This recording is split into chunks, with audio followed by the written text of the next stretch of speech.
Yeah, JC, has your email and phone just been blowing up with kind of the, hey, no fucking way we're doing this Thursday night football shit? And also, what data are they talking about when it comes to, injuries not being correlated with the amount of time between games? And how long do you think it's going to take for them to casually and more regularly flex games into Thursday night football? Yeah, I think it's an important discussion. We've seen guys speak up about it publicly. And I think that's the weird thing when you look at injury data, is it really boils players down to a number or a data point, and it kind of takes them out as human beings. I think listening to them and listening to their bodies and their stories matter. And guys know how much of a struggle it is to play Sunday to Sunday and get in 65 car accidents and then get ready to play next Sunday. The Thursday games, the amount of work and prep and guys don't feel ready to play on those Thursdays. That stuff doesn't show up on injury data really. Like, I dealt with a bunch of knee swelling. It doesn't really show up in the injury data we have. So it's great to say, oh, the injury data checks out. It's all the same, but you're missing the day-to-day life of, I couldn't sleep multiple days after games because my knees were swollen and they were throbbing. Yeah. That stuff doesn't show up, but that's the stuff guys are talking about when they say that these Thursday games are bad for us. And that's why we need more people speaking up and more guys getting aligned on that, because it is a health and safety risk. And again, you can have the data tell you anything you want to.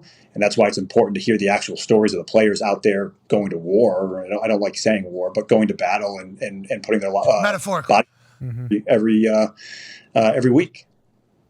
Yeah, I've seen guys just kind of stumble into games pretty much. Like Friday, able to walk again. The first 4 days of the week, just in the training room, to their car, home. For whatever reason, it's the joints, it's the anything. Could be absolutely concussion, obviously. It's tough to get through a season. That's why you see a lot of people get hurt, which is why the NFL is scared to pay some people, because everybody's going to get injured, but they want to add games and give shorter recovery time. Seems kind of counterproductive, but it's not just going to be Thursdays, bud. It's going to go. Those games are going to be on Wednesday. Those games are going to be on Tuesday. Right. You know that, right? We're kind of staring that down now with the future.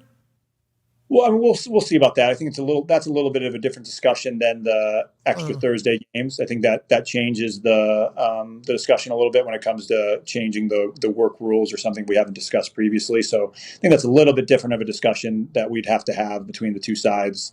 So we'll see about that. That'll be a fight and a discussion for another day. I couldn't even fathom the amount of conversation that's going to happen with that. And moving to 18 games, they're going to want to do that. And then with all the new money that's coming in, they're going to publicly state like, well, if the players are agreed to this is how much higher the salary cap would go. This would be, I mean, it's all just such a game. Like, I don't want to say a game, but it really is. Like, everything is just like chess against each other.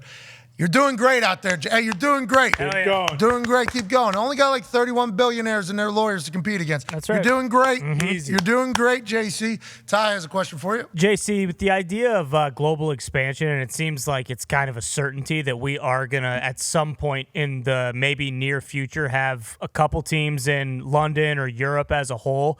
Is that discussion that you guys have to be mindful of in terms of like the headaches and all the stuff that would come with that, with having to have a East Coast home base and all that kind of stuff, whether guys would actually want to go play in Europe for half the year, the tax differences, all that kind of stuff. Now, granted, it's a couple years away, but it does seem like that is a certainty. Is that something that you guys are kind of mindful of or have to kind of be aware of moving forward? Yeah, and you say it's a certainty.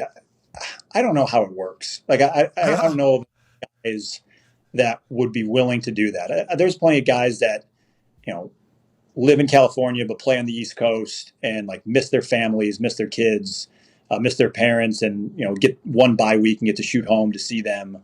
I can't imagine many guys are going to sign up for going across the pond and being that far away from their families half the year, pay higher taxes, deal with all of the logistical challenges.